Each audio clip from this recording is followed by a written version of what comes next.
So, hello mga kalanglang. Nagaling lang po namin sa Titi. And punta naman kami sa Cascade kasi pili kami ng gulay. Hindi ng pampalit tubig ko. 100. Alam niyo ba, ayaw ko talagang mamili ng mga dry goods like noodles, dilata kasi nga frozen siya. And hindi na kasi namin pinapakain yung mga bata ng mga ganyang klase na pagkain like dilata, mga noodles. Kasi nga hindi siya maganda sa katawan. Kung nag-grocery kami, binibili talaga namin yung mga karne, yung mga gulay, tsaka mga isda. Yung niluluto talaga, yung panglutong bahay. Hindi kami nag-i-stock ng mga ganito like dilata, tsaka noodles. Hindi, kasi inaano na talaga namin, pinagbabawal na namin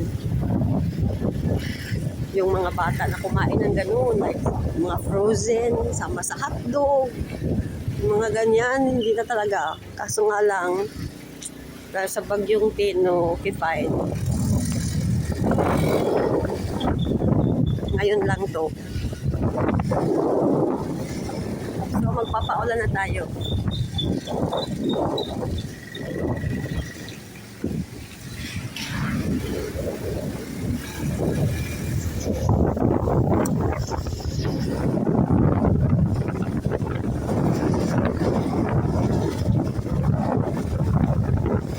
Kami para bili kami ng gulay.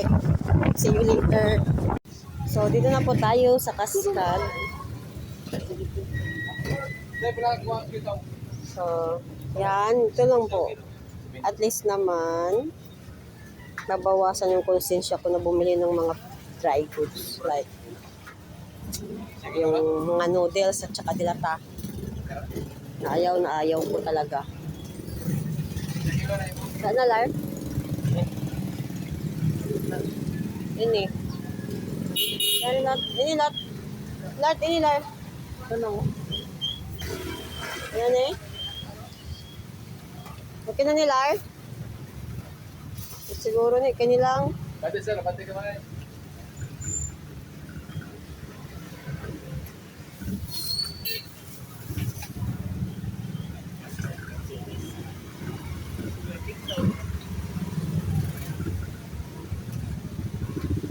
Yan, ang palaya. Bibili namin talong tsaka ang palaya.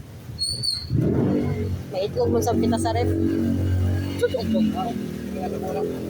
Ano na lang? Tapos. Ha? Tay. Inirakan para sa lat. Lat. Ini ba para ihalo sa kuan, mga noodles? Ini ba?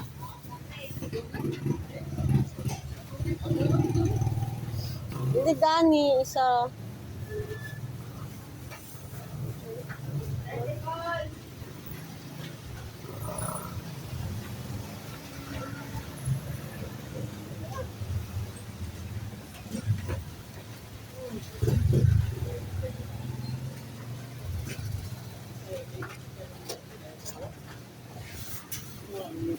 Ah.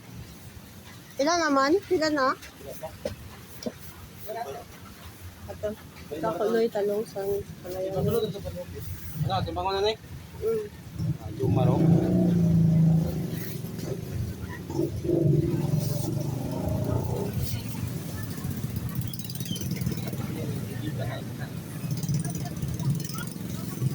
Tama na na. Ako na na.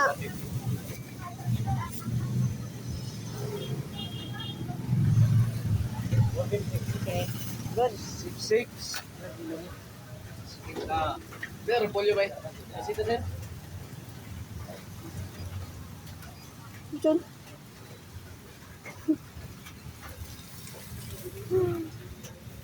Sinta. Gumila gabis niya. Terry. Parehara. Ito na laman, panahalo sa noodles, di ba? Sabayan ka na ito na. 76. Okay. 200 to. So, nakabili na po tayo ng gulay. A total of 220 pesos.